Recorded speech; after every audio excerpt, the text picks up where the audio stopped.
des gens partent dans les montagnes et ne reviennent jamais. En Alaska, dans les Appalaches et dans les Rocheuses, 3 voyageurs expérimentés et bien préparés ont disparu comme s'ils avaient été rayés de la carte. Teresa Hull s'est éloignée pendant seulement 10 minutes pour photographier le glacier Harding. Elle allait disparu, ne laissant derrière elle que sa veste soigneusement pliée et une étrange empreinte dans la neige. Todd McKinley, un chauffeur routier du Maryland, s'est engagé sur un sentier à Shenandoah et n'a laissé derrière lui qu'un stylo planté dans le sol et un morceau de tissu qui n'aurait pas dû s'y trouver.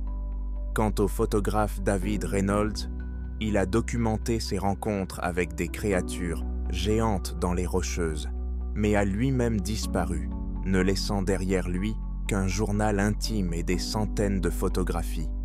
Ces histoires ont un point commun. Plus les sauveteurs trouvaient d'indices, moins ils trouvaient d'explications.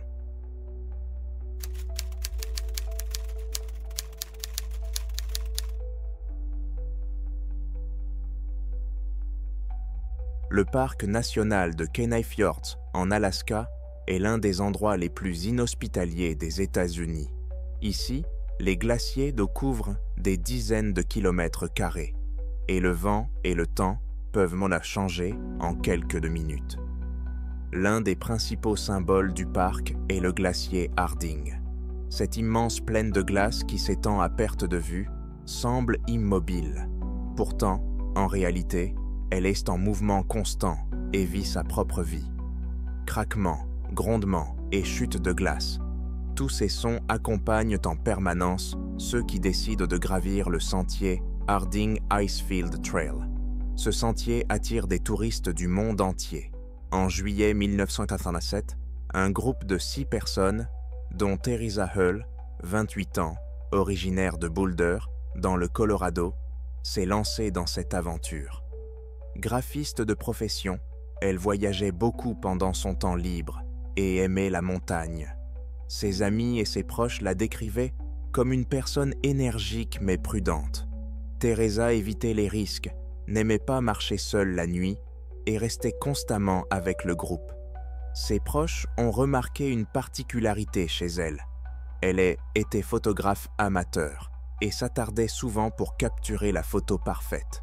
Ce jour-là, le groupe a gravi la plateforme d'observation vers le soir.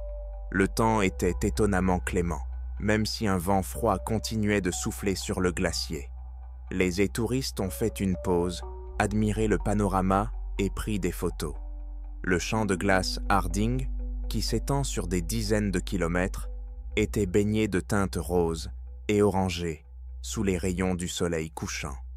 À ce moment-là, Teresa a prononcé des mots qui apparaîtront plus tard dans les rapports et les mémoires. « Je descends 10 minutes pour prendre des photos du glacier à la lumière du soleil couchant. » Elle descendit la pente, promettant de revenir rapidement. Elle n'avait avec elle que son appareil photocanon et un petit sac. Elle laissa sa veste et ses gants derrière elle. Personne ne trouva son départ inhabituel. Cela semblait être une de ses impulsions habituelles, motivée par son désir de photographier. Mais elle ne revint pas au bout de 10 minutes, ni au bout d'1 heure. Au bout d'1 heure, ils ont commencé à l'appeler. D'abord doucement, puis plus fort. Personne n'a répondu. 2 membres du groupe ont descendu le sentier, mais ne l'ont pas vue. La nuit tombait et, à 21 heures, ils ont compris que la situation était grave. À 21h30, le premier appel a été passé au service des gardes forestiers. À minuit, les premiers employés du service des parcs nationaux étaient arrivés à la plateforme d'observation.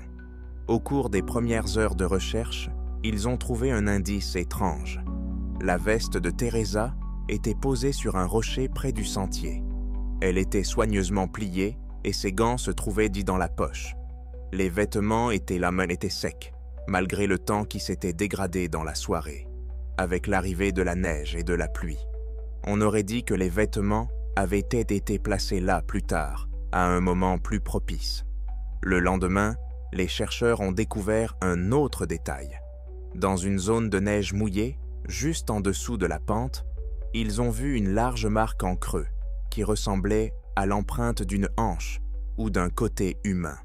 On aurait dit que quelqu'un était resté assis ou allongé là pendant longtemps, mais il n'y avait aucune empreinte de pas à proximité, ni dans un sens ni dans l'autre.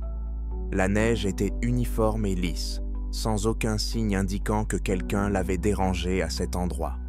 Une légère chute de neige nocturne ne pouvait pas masquer complètement une série d'empreintes en si peu de temps. Cette découverte a intrigué même les gardes forestiers expérimentés.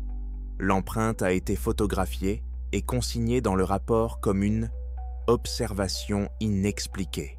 Au cours des jours suivants, les recherches se sont intensifiées.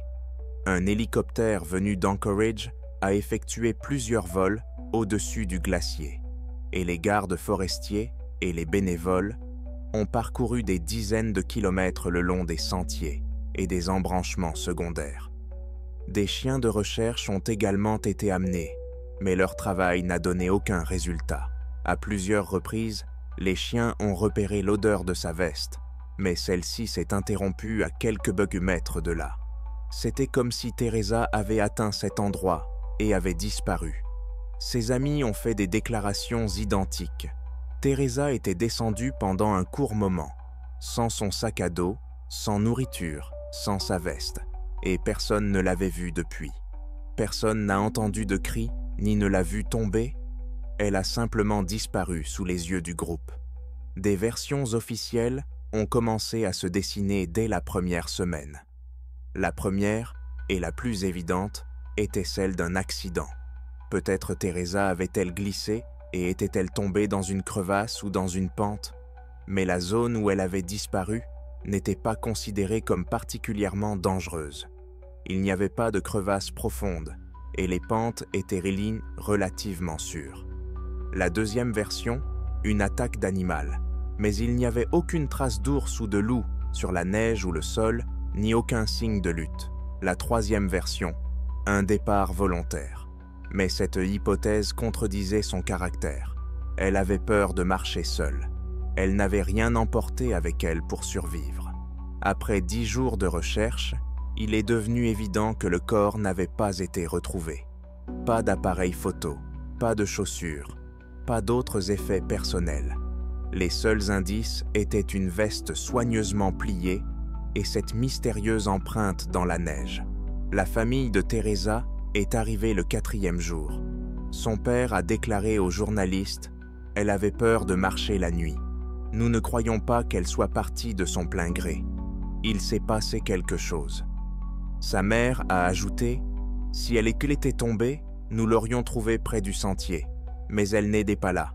C'est comme un cauchemar. » À la fin de la 2e semaine de recherche, l'opération a été interrompue. Dans les archives officielles du service des parcs nationaux, l'affaire est classée comme « disparition dans des circonstances inexpliquées ». Mais même parmi les gardes forestiers, l'affaire était déroutante. L'un des chercheurs a déclaré plus tard « J'ai vu toutes sortes de situations. En général, ce qui s'est passé est clair. Quelqu'un a glissé, est tombé et a été emporté par la rivière. Mais ici, rien ne colle. C'est comme si elle s'était évaporée dans les airs. » Les années ont passé, mais l'affaire Teresa Hull n'a jamais été résolue. Son père est retourné plusieurs fois en Alaska, a engagé des guides et a essayé de retracer son itinéraire, mais aucun nouvel indice n'est apparu. L'appareil photo n'a jamais été retrouvé. Dans la mémoire des témoins oculaires, cette disparition reste un souvenir vivace. Elle ne peut s'expliquer par un accident ou l'attaque d'un animal. Les détails sont trop étranges. Une veste sèche alors qu'il pleuvait. Une empreinte de cuisse sans empreinte de pas. L'absence d'effets personnels. Teresa Hull a disparu sous les yeux de ses amis, ne laissant derrière elle que quelques indices inexplicables. Son corps n'a jamais été retrouvé.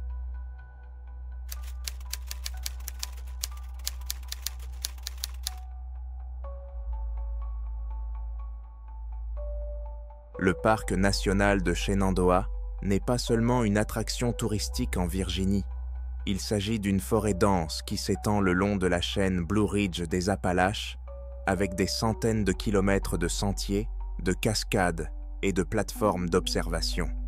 Pour des millions d'Américains, le parc est associé aux loisirs de plein air, aux pique-niques en famille et aux photos prises bien l'automne, lorsque la forêt de feuillus se pare de tons cramoisis et jaunes. Cependant, pour les gardes forestiers et les sauveteurs, ce parc est également une zone où des disparitions sont souvent signalées.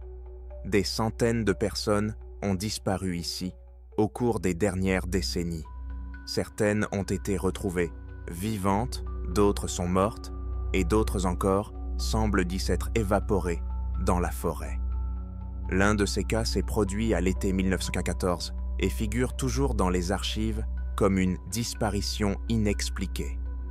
Il s'agit de Todd McKinley, 34 ans, chauffeur routier longue distance originaire de Baltimore, dans le Maryland.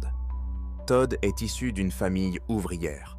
Son père conduisait un camion sur des trajets interurbains et son fils a suivi ses traces. À l'âge de 30 ans, Todd avait un emploi stable. Il conduisait un semi-remorque sur de longs trajets entre le Maryland et la Floride, transportant des denrées alimentaires et des produits industriels. Sa femme, Linda, et leurs 2 enfants, un garçon de 8 ans et une fille de 6 ans, le voyaient rarement à la maison pendant plus de 2 semaines d'affilée, donc chaque voyage en famille était un événement spécial pour eux. Contrairement à beaucoup de camionneurs longue distance, Todd n'était pas quelqu'un de renfermé ou trop sévère. Ses collègues se souviennent de lui comme d'une personne calme, équilibrée et toujours prête à donner un coup de main. Sa famille le décrivait comme un farceur discret. Il parlait rarement, mais savait faire rire les gens.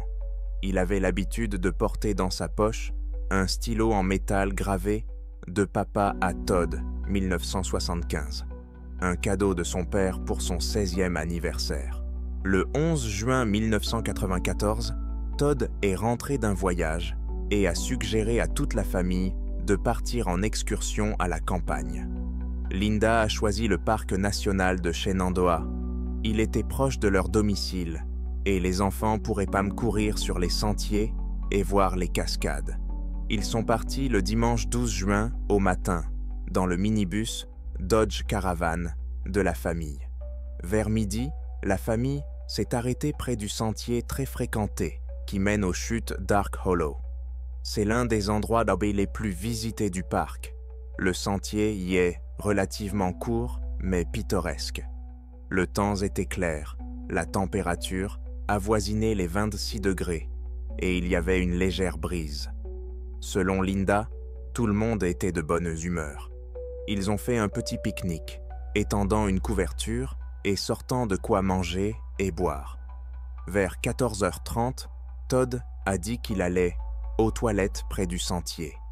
Il s'est dirigé vers la forêt, où commençait un sentier secondaire, utilisé par les touristes pour faire de courtes pauses.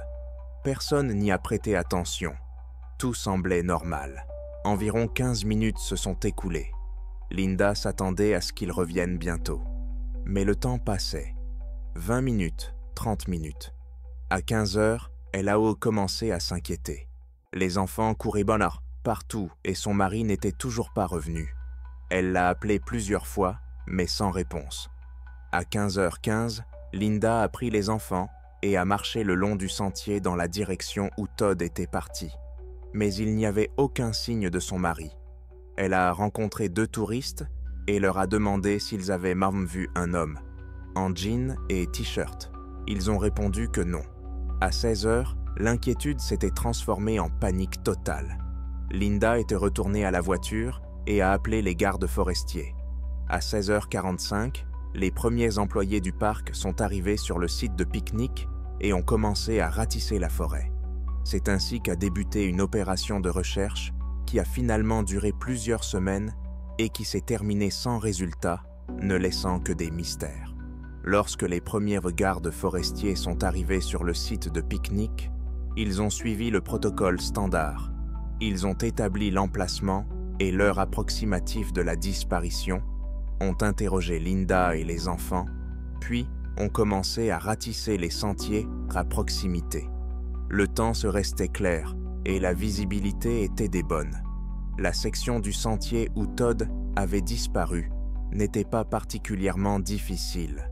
Une forêt dense, mais avec des clairières visibles, sans falaises abruptes ni ravins profonds à proximité. Au cours des premières heures, ils ont supposé que McKinley s'était soit accidentellement perdu, soit retardé en raison d'une maladie. Avant le crépuscule, les chercheurs ont inspecté une section du sentier d'un peu plus d'1 kilomètre et la forêt adjacente, mais n'ont rien trouvé. À l'aube du lendemain, des maîtres chiens accompagnés de leurs chiens se sont joints aux recherches. Le chien a repéré la trace de Todd à l'endroit où il était entré dans la forêt et l'a suivi avec assurance sur environ 150 mètres. Mais le chien s'est alors arrêté brusquement et a commencé à se comporter de manière confuse, comme si la piste avait été interrompue. Le maître chien a essayé à plusieurs reprises de le faire revenir sur ses pas, mais à chaque fois, la réaction était la même. L'odeur disparaissait dans une petite clairière où il n'y avait aucune trace fraîche, aucun déchet et aucun objet pouvant appartenir à McKinley. Les gardes forestiers ont noté cela dans leur rapport comme « perte de traces dans une zone intacte ». Le deuxième jour, le 13 juin, vers 11 heures, l'équipe de recherche a trouvé un objet à environ 30 mètres du sentier secondaire.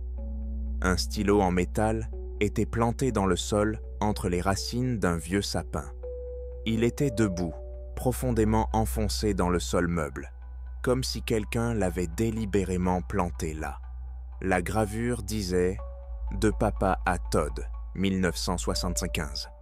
Sa femme a immédiatement confirmé qu'il s'agissait bien du stylo que Todd avait toujours sur lui. Le sol autour de la découverte semblait inhabituel. Les sauveteurs ont remarqué de petits cercles à la surface du sol, des zones de 5 à 7 cm de diamètre où la couche supérieure avait été ébréchée, comme par des doigts. Ces marques formaient un demi-cercle flou autour de l'épicéa. C'était comme si quelqu'un s'était assis ou debout à cet endroit et avait gratté nerveusement le sol. Les experts ont par la suite exclu la possibilité que ces marques aient été faites par des animaux. Les griffes laissent des marques différentes et ces empreintes ressemblaient à des empreintes digitales humaines. Cette découverte a grandement inquiété les chercheurs. D'un côté, c'était la première preuve confirmée. De l'autre, c'était trop étrange. Le stylo, planté verticalement, ne semblait pas avoir été perdu accidentellement, mais plutôt être un geste ou un signe. Linda a été choquée lorsqu'elle a appris la nouvelle. Ce n'était pas lui. Todd n'aurait jamais fait ça. S'il avait laissé tomber quelque chose, il l'aurait ramassé. Il était d'une minutie excessive. Le soir même, des renforts ont rejoint les recherches. Selon les données officielles, à la fin du 3e jour, environ 70 personnes participaient à l'opération, dont des gardes forestiers, des policiers, des bénévoles et des maîtres chiens. Le 3e jour, le 14 juin, l'équipe de recherche est tombée sur un autre indice. Un morceau de tissu était suspendu à une branche d'un arbre tombé, à environ 1 kilomètre de l'endroit où le stylo avait été trouvé. À première vue, cela ressemblait à un chiffon ordinaire. Mais en y regardant de plus près, il s'agissait d'un morceau de tissu portant des traces de sang. Les analyses ont confirmé la présence de l'ADN de Todd sur le tissu. Mais l'origine du tissu a encore plus intrigué les experts. Il s'agissait d'un coton grossier, typique des vêtements du milieu du XXe siècle. Les experts, consultés par les enquêteurs, ont affirmé que ce type de tissu avait cessé d'être produit dans les années 1950. Néanmoins, le tissu semblait n'être resté accroché à la branche que quelques jours, car il ne présentait aucun signe de dégradation ou d'usure importante. Cette découverte a été le point culminant de la première semaine de recherche et a soulevé plus de questions qu'elle n'a apporté de réponses. Malgré le ratissage de la zone de Dark Hollow Falls sur des dizaines de kilomètres à la ronde, y compris les ravins, les lits d'eau des cours d'eau et les falaises rocheuses. Le corps de Todd McKinley n'a jamais été retrouvé. Il n'y avait ni documents, ni clés, ni portefeuille, ni montre, rien. Les rapports officiels ont consigné tout cela comme sans explication logique. La femme et les parents de Todd ont passé des semaines de près du camp de recherche, espérant un miracle. Mais le corps n'est jamais réapparu. Aucun vêtement, aucune chaussure, aucun document, rien d'autre n'a été trouvé.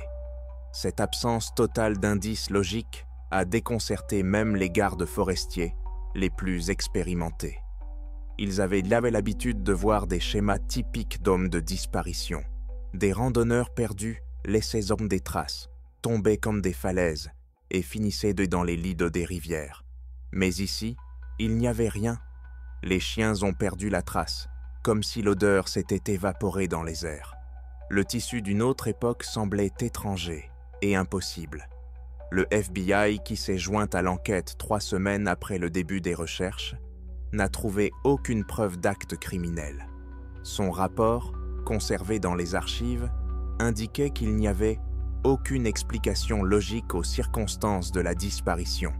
Au sein du département, cette affaire était considérée comme l'une des plus étranges sur lesquelles ils n'ont jamais travaillé dans le parc de Shenandoah.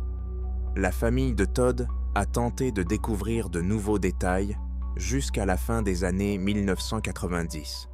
Linda se rendait chaque année au parc le jour de sa disparition, parfois accompagnée de ses enfants, qui avaient grandi sans père.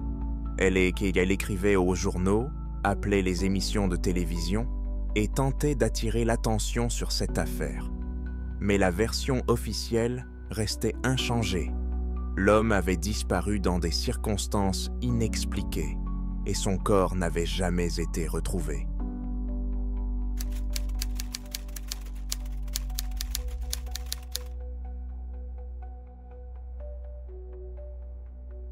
Le 18 juillet 2024, David Reynolds, photographe, naturaliste de 31 ans et voyageur expérimenté, est parti en expédition en solo pour documenter la nature sauvage et isolée des montagnes rocheuses dans le Colorado. 4 semaines plus tard, il ne s'est pas présenté au point de rendez-vous prévu. Le 16 août, une opération de recherche et de sauvetage a permis de découvrir son camp de base abandonné au cœur de la forêt nationale de San Juan. Parmi le matériel éparpillé, ils ont trouvé son sac d'équipement endommagé, des vêtements déchirés, son appareil photo professionnel et son journal de terrain détaillé. Le plus troublant est que les restes de David n'ont jamais été retrouvés. Ce que les sauveteurs ont découvert dans ses photographies et ses notes écrites a changé à jamais leur perception de la nature sauvage du Colorado. David Reynolds, originaire de Denver, dans le Colorado, était un photographe animalier expérimenté dont les images avaient été publiées dans Outside Magazine et Wildlife Photography International. Fort d'une expérience de plus de 10 ans dans la nature sauvage et d'un certificat de survie, David était réputé pour sa planification méticuleuse et son approche prudente des expéditions en solo. Il a réussi à immortaliser certains des endroits les plus reculés de l'ouest des États-Unis, de la nature sauvage du Montana au désert de l'Arizona. Ses collègues le décrivaient comme une personne méthodique et rationnelle qui ne prenait jamais de risques inutiles. Son travail photographique se concentrait sur la capture de comportements animaux inhabituels et d'écosystèmes intacts, et il passait souvent des mois seul dans des endroits isolés pour capturer le moment parfait. La destination de cette expédition particulière était une partie de la forêt nationale de San Juan, connue localement sous le nom de Whispering Canyon. Il s'agit d'une région sauvage, préservée couvrant environ 12 000 acres au centre de la chaîne des Rocheuses. Caractérisée par des forêts de conifères denses, des canyons escarpés et de vastes réseaux de grottes, cette région reste largement inexplorée en raison de son terrain difficile et de ses conditions météorologiques instables.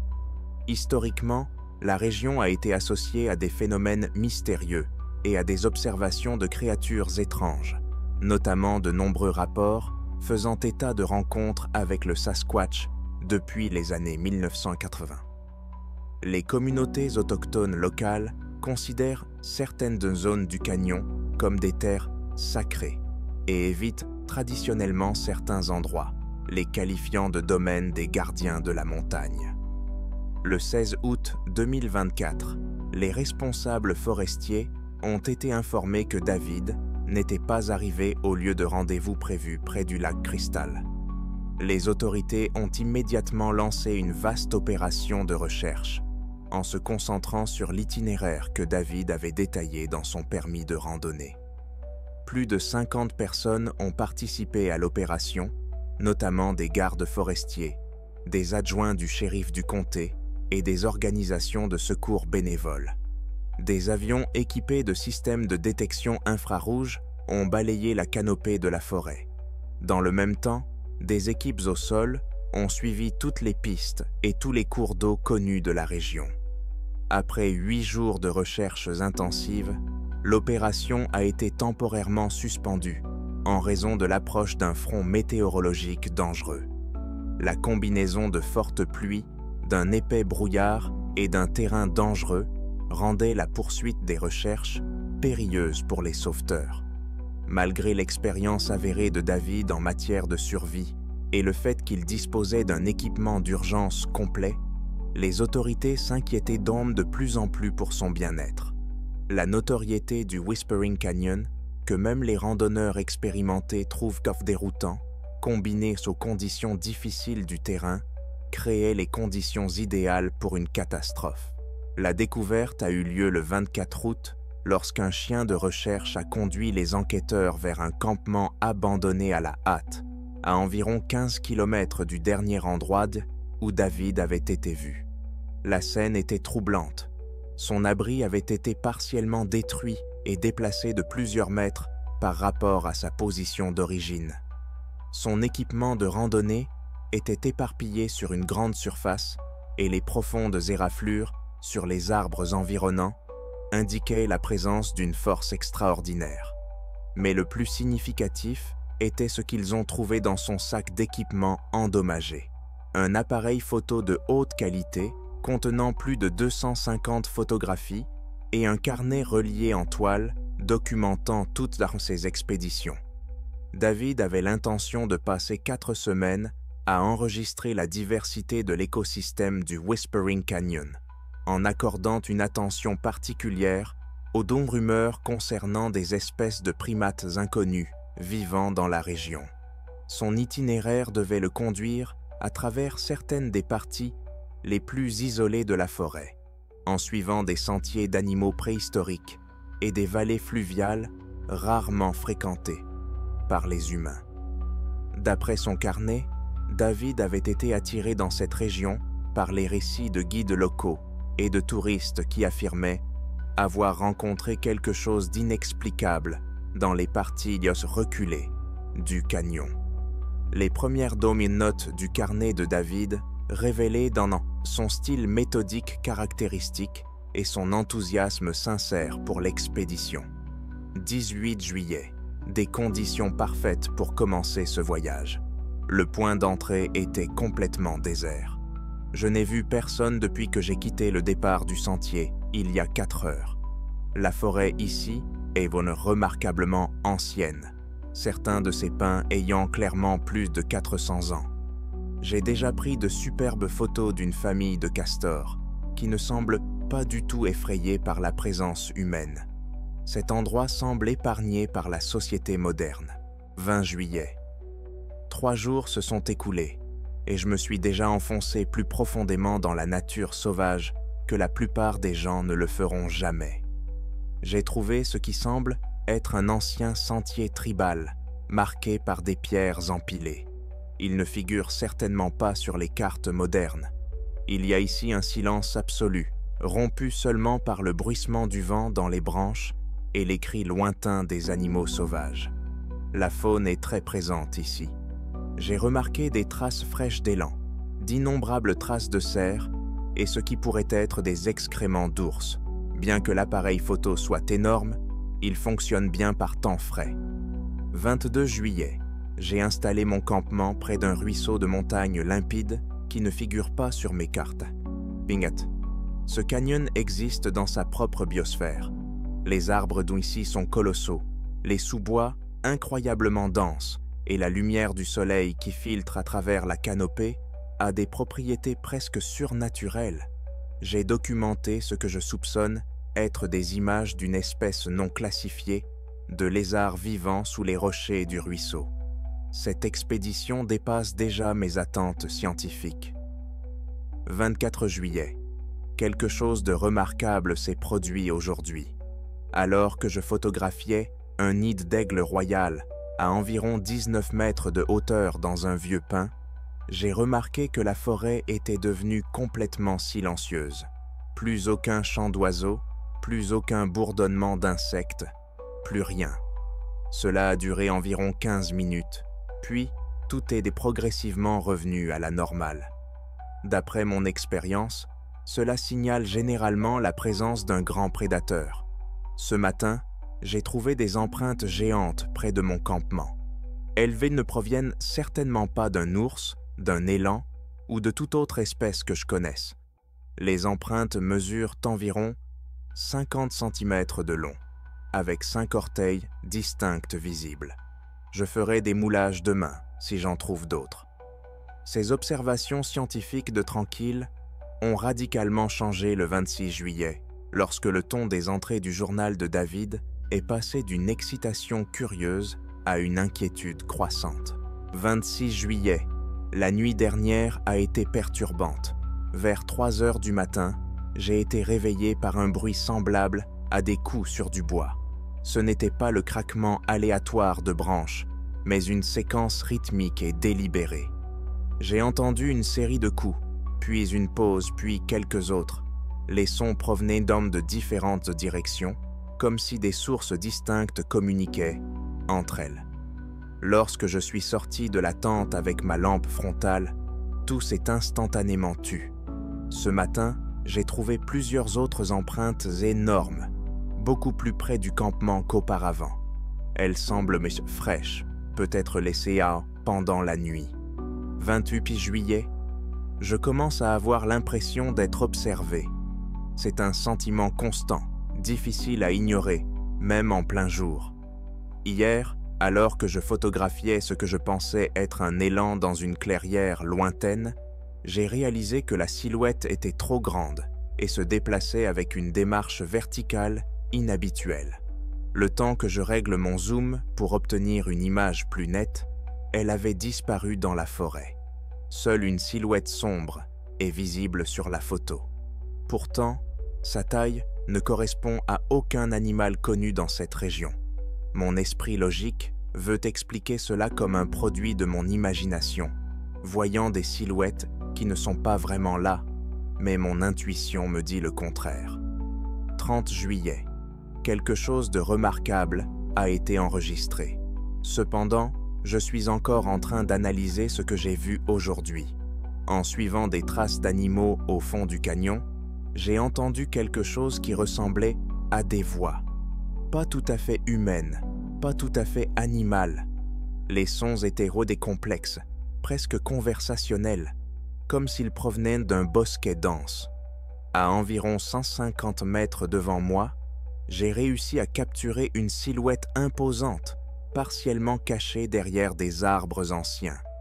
L'image est quelque peu floue en raison de la distance et de la végétation, mais elle montre clairement une créature bipède couverte d'une fourrure brun rougeâtre, mesurant au moins 2,5 mètres. Lorsqu'elle m'a remarqué, elle ne s'est pas enfuie comme un animal normal. Au lieu de cela, elle m'a observé pendant plusieurs minutes, puis s'est détournée délibérément et s'est éloignée, se déplaçant avec des mouvements contrôlés, presque humains. Les entrées du journal sont devenues plus insistantes à mesure que David documentait un nombre croissant de rencontres. 1er août. Ils m'observent définitivement maintenant. J'utilise le pluriel car, d'après la taille des empreintes et la manière de marcher, j'ai identifié au moins 4 individus différents. Le plus grand d'entre eux, à en juger par la profondeur des empreintes dans le sol humide, semble énorme, pesant au moins 200 kilos. J'ai enregistré des heures d'enregistrements audio de leur voix, un mélange complexe de grognements, de cliquetis et de ce qui ne peut être décrit que comme un langage primitif. Il y a dans ces sons une intelligence à la fois fascinante et effrayante. Je suis tiraillé entre ma curiosité scientifique et le sentiment croissant que je suis peut-être en danger. 3 août. Contact direct. Aujourd'hui, alors que je remplissais mes bidons d'eau au ruisseau, j'ai levé les yeux et j'ai vu l'un d'eux debout sur l'autre rive, à environ 12 mètres de moi. Nous nous sommes observés pendant ce qui m'a semblé être une éternité. Il m'évaluait clairement, essayant de déterminer si je représentais une menace. L'intelligence dans son regard était indéniable. Ce n'était pas seulement un animal, mais quelque chose de beaucoup plus complexe. J'ai lentement tendu la main vers mon appareil photo, mais il a secoué la tête, m'indiquant clairement que je ne devais pas le faire. Lorsque j'ai baissé l'appareil, il a hoché la tête et a disparu dans la forêt. Je commence à réaliser que ces créatures sont bien plus conscientes et intelligentes que tous les animaux sauvages que j'ai rencontrés jusqu'à présent. 5 août. La situation s'est aggravée. La nuit dernière, ils sont venus jusqu'à mon campement. J'ai compté au moins 5 voix différentes autour de mon abri, engagées dans ce qui semblait être une discussion animée. Les voix ont continué pendant près de 2 heures, interrompues de temps à autre par le bruit de pas lourds faisant le tour de mon campement. Lorsque j'ai jeté un œil à travers une fente de ma tente, j'ai vu d'imposantes silhouettes se déplacer parmi les arbres.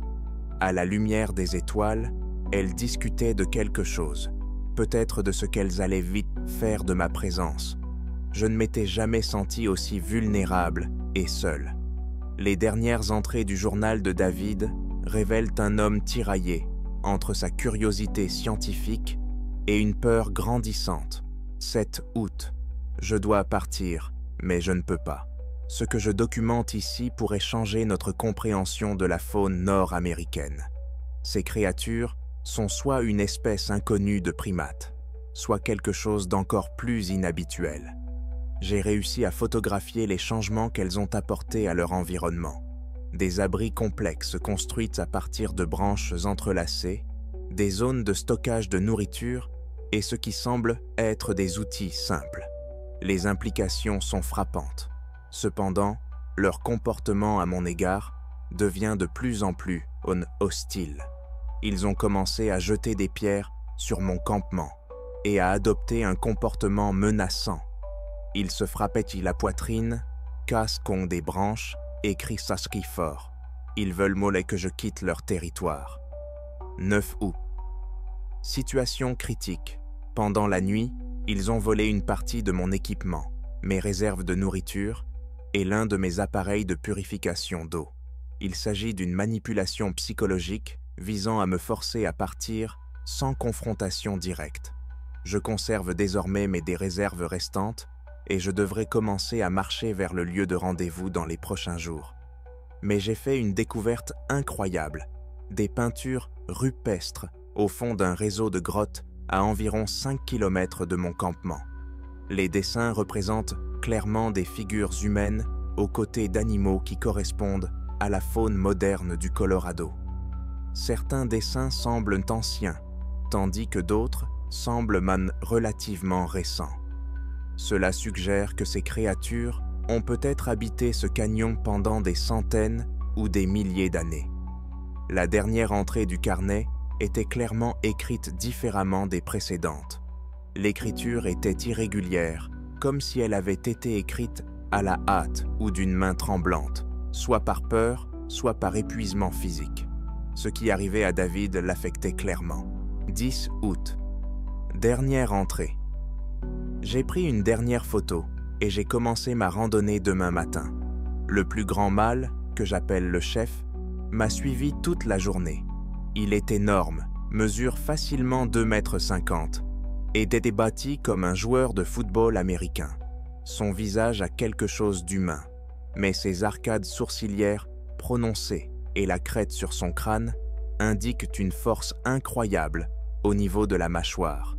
J'ai remarqué qu'il portait une sorte de collier fait de dents d'animaux et de pierres précieuses. Une preuve évidente de pensée symbolique et de comportement culturel. Si je parviens à le photographier clairement, ce sera la preuve définitive de l'existence de ces créatures. Le risque est énorme, mais la valeur scientifique est inestimable. Lorsque les enquêteurs ont examiné l'appareil photo de David, ils ont trouvé plus de 250 photos, documentant son expédition de 4 semaines. Les premières images étaient des photos typiques de la faune sauvage, des paysages, des animaux sauvages et des plantes. Cependant, les photos suivantes montraient des preuves de plus en plus convaincantes de l'existence de grandes créatures inconnues habitant Whispering Canyon. Les biologistes et les cryptozoologues qui ont étudié les preuves de David ont avancé plusieurs théories sur son sort. Les créatures auraient bien pu éloigner David de leur territoire sans lui causer de dommages physiques. Certains chercheurs suggèrent qu'il aurait pu être emmené dans un endroit isolé et laissé là pour trouver son propre chemin, ce qui aurait pu le conduire à se perdre. Une théorie plus controversée suggère que les créatures auraient même pu emmener David pour l'empêcher de révéler leur emplacement au monde extérieur. Cela supposerait qu'elles aient une compréhension de la société humaine et des médias qui révolutionnerait notre conception de leur intelligence. Malgré l'absence de preuves matérielles, il était possible que David soit mort de causes naturelles ou dans un accident alors qu'il tentait de filmer les créatures. Après quoi, son corps aurait été caché ou emporté par les créatures elles-mêmes. La théorie la plus inhabituelle suggère que David aurait décidé de rester avec les créatures, peut-être après avoir été accepté dans leur communauté. Ses dernières notes dans son carnet montraient une fascination croissante plutôt qu'une peur pure et simple, et sa formation scientifique aurait fait de lui un spécialiste précieux pour documenter leur culture de l'intérieur. Les pisteurs professionnels qui ont examiné le campement abandonné ont remarqué plusieurs caractéristiques inhabituelles. Les empreintes relevées dans la zone mesuraient entre 50 et 60 cm de long et présentaient un motif distinctif au niveau des orteils, différent de celui de toutes les espèces sauvages connues en Amérique du Nord. La nature des perturbations observées dans le campement suggérait une recherche délibérée et ciblée plutôt qu'un comportement animal aléatoire. Les branches cassées et les arbres endommagés indiquaient une force énorme, dépassant de loin celle de tous les animaux sauvages connus dans la région. La disparition de David Reynolds et les indices qu'il a laissés ont relancé le débat scientifique sur l'existence d'espèces primates inconnues en Amérique du Nord.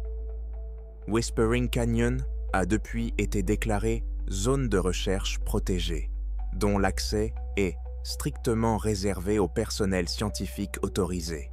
Plusieurs universités ont lancé des projets de recherche conjoints pour étudier la région à l'aide de méthodes non invasives afin de rechercher des preuves supplémentaires.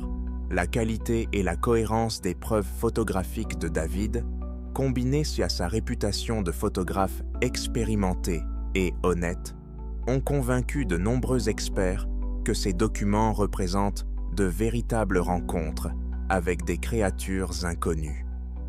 Un primatologue de l'Université d'État du Colorado a déclaré que les photographies de David montrent une complexité comportementale et des caractéristiques physiques qui seraient extrêmement difficiles à simuler. La cohérence de plusieurs images, combinée à la documentation contenue dans le carnet, constitue la preuve la plus convaincante de l'existence d'hominidés inconnus en Amérique du Nord que j'ai jamais étudié.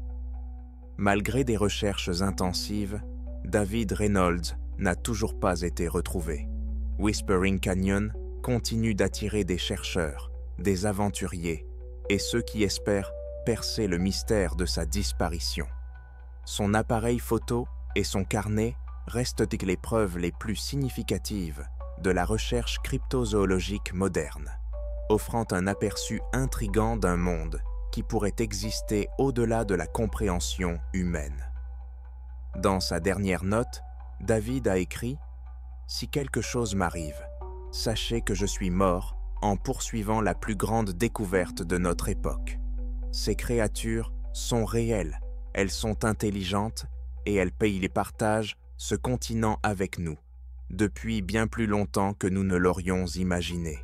La forêt recèle des secrets qui pourraient bouleverser tout ce que nous pensons savoir sur l'évolution, l'intelligence et notre place dans le monde naturel. Le mystère de David Reynolds et des créatures de Whispering Canyon reste entier, mais son héritage continue d'inspirer de nouvelles générations d'explorateurs à étudier les coins inconnus de notre monde, à la recherche de réponses à des questions que nous commençons seulement à apprendre à poser. 1 an après la disparition de David, un touriste a découvert un petit tas de pierres empilées près du site de recherche initial. Sous les rochers se trouvait un conteneur étanche qui s'est avéré être le même que celui que David Reynolds avait avec lui lors de cette expédition. À tous ceux qui souhaitent nous suivre cette trace, je déconseille de le faire. Il vaut parfois mieux laisser les mystères tels quels. Et voilà, 3 histoires, 3 mystères sans logique et sans réponse définitive. Teresa Hurl, Todd McKinley et David Reynolds sont partis dans la nature sauvage. Ils semblent avoir disparu, ne laissant derrière eux que des indices qui ressemblent davantage à une moquerie. Une veste, un tissu, du passé, des photos de créatures qui ne devraient pas exister. Si vous avez trouvé cela intéressant, aimez, abonnez-vous et écrivez dans les commentaires laquelle de ces histoires vous a le plus terrifié. Il y a encore plus de mystères et de disparitions à venir qui remettent en question la réalité elle-même.